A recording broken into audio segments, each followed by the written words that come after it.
Subhanallah. Whoever fears climbing the mountain stays forever in the ditch. Aim high.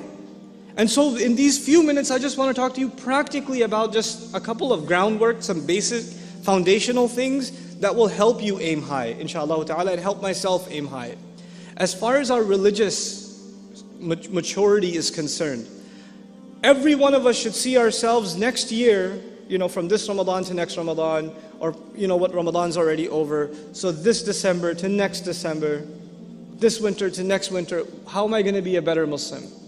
And I'd like to highlight 3 areas. So if those of you that are writing this down, just 3 areas where you want to be able to say to yourself in a tangible way, I'm better off.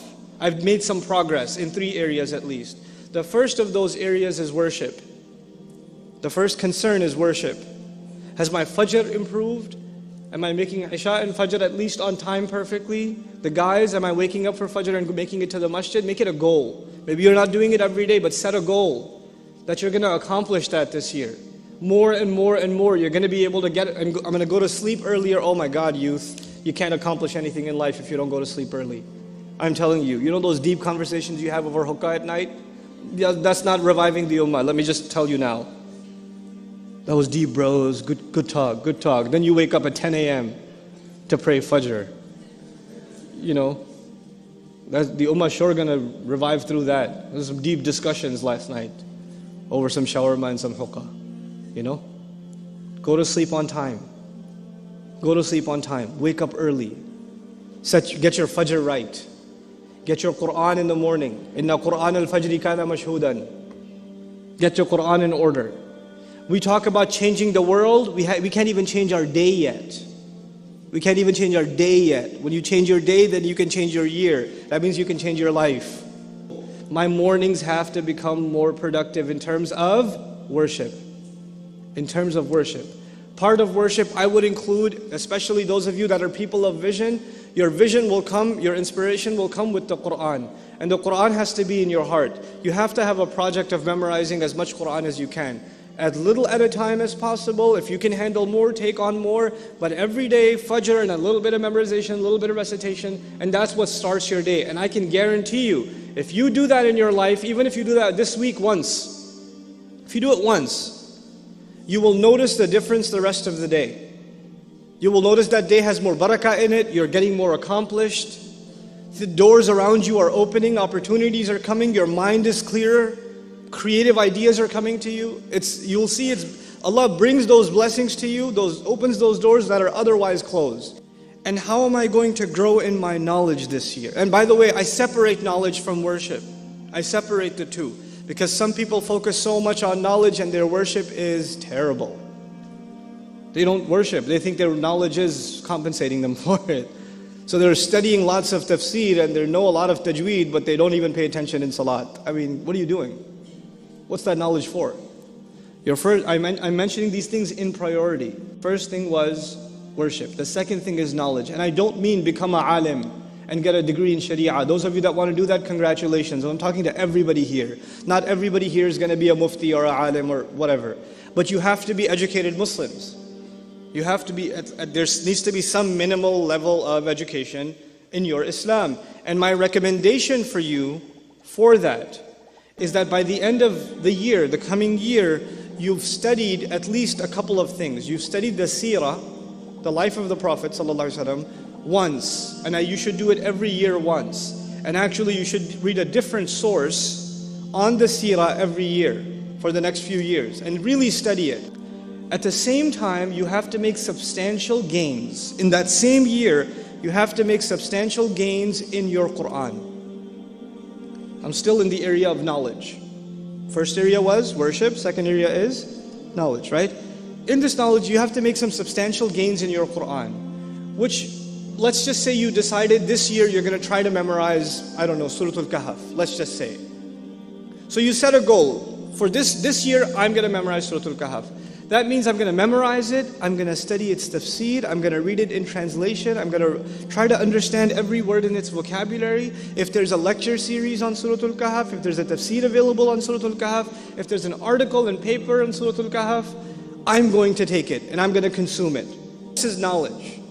So the first thing was worship and the second thing was knowledge. And I hope you see how I tried to fuse those two things too. Even though I kept them separate, one is helping the other.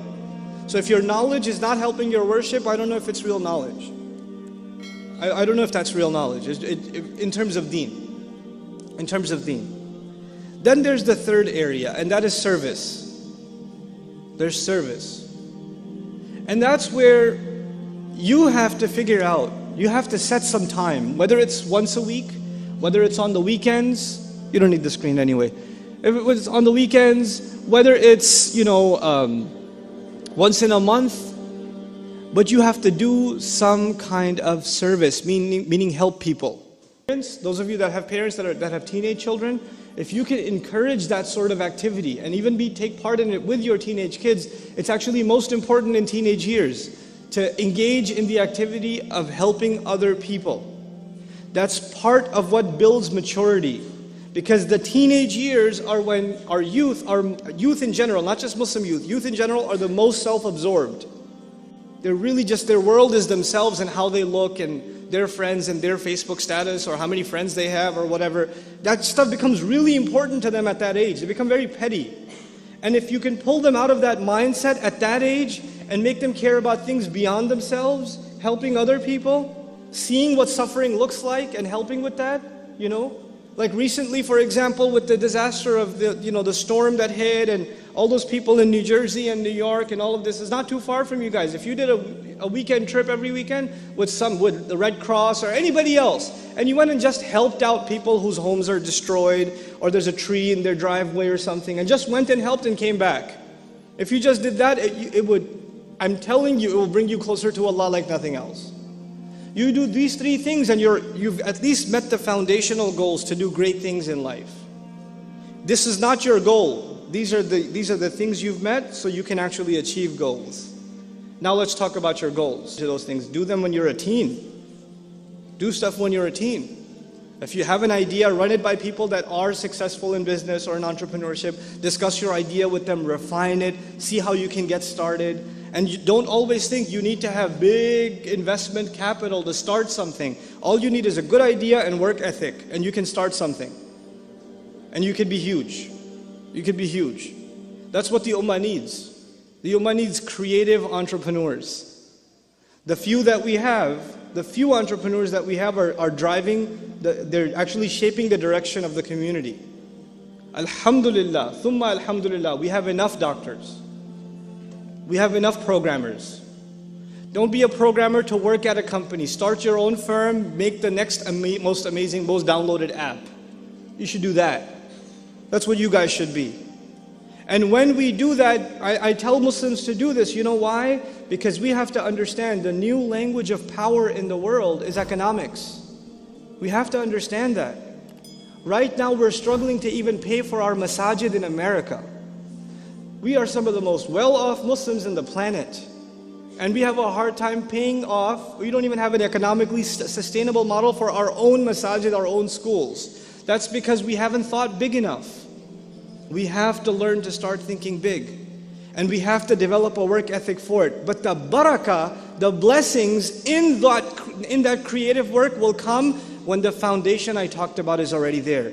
If your salawat are good, your worship is solid, your knowledge is increasing, and you're serving humanity, your mind will be in the right place, and Allah will put barakah in your business. Allah will put barakah in your entrepreneurial venture. And He will not let you become a materialist and a greedy capitalist. He'll make you a socially responsible entrepreneur that will make this country and inshallah the world a better place. And we're not just here to serve the ummah, we're here to fix the world. You have to think that big. You have to aim that high. Don't shortchange yourself. Don't underestimate yourself. And even though we are just at the end of the day slaves of Allah, and we are the lowest before Him, the closest we are to Allah is when we put ourselves the lowest on the ground. That's our humility to Allah. But when Allah gives you a gift, and Allah gives you intelligence, and Allah gives you an educational opportunity, and Allah gives you a creative idea, and Allah gifts you with a talent, and you say, I'm way too humble to exercise my talent, then that is not humility, that is ingratitude. That is ingratitude. You have to exercise your talents. You have to make the most of yourself. Even in a Muslim community, is it possible our iman goes down? Is it possible that we don't feel as close to Allah in one generation after the next, that we're becoming further and further away from Allah? Is it possible we're becoming more materialistic, more ghafil of Allah, that we don't cry in salat anymore, that we don't feel like reciting Qur'an much anymore? Our du'as have become empty. We just recite some words and say them, we don't even know what they mean, and we don't even care. Is that possible? Is that problem possible? When a Muslim community has that problem, how can they fix it again? How can they get back on track? These are the ayat. These are the ayat. Which means these ayat will be relevant for you and me, not just as a nation, even as a person.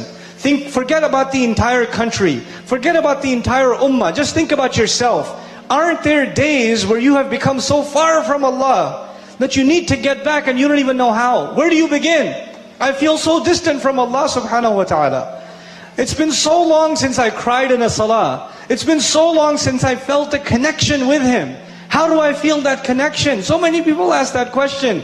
It is in these ayat that the answer lies. Step 1, يَتْلُو عَلَيْهِمْ آيَاتِهِ. He recites onto them what? His ayat. We have to engage the word of Allah. We have to recite the word of Allah. We have to stop and think about the word of Allah. We have to think about the fact that every time Allah is speaking, He's talking to me. He's talking to me directly. Wallahi, the greatest gift you will ever have in your life is the gift of Allah's speech. Allah chose to speak to you. Allah chose to speak to me in this book. No other religion gives you this kind of direct access to Allah, that Allah is talking to you and me. But some people say, no, but Allah is only talking to the Prophet ﷺ. He's not talking to me. This is not a book for me. This is a book for the ulama, for the scholars. I just recited with tajweed, but I'm not supposed to think about it. Fihi dhikrukum, Allah says. In it, Allah is talking about you. That's literally what He says. In it is your mention.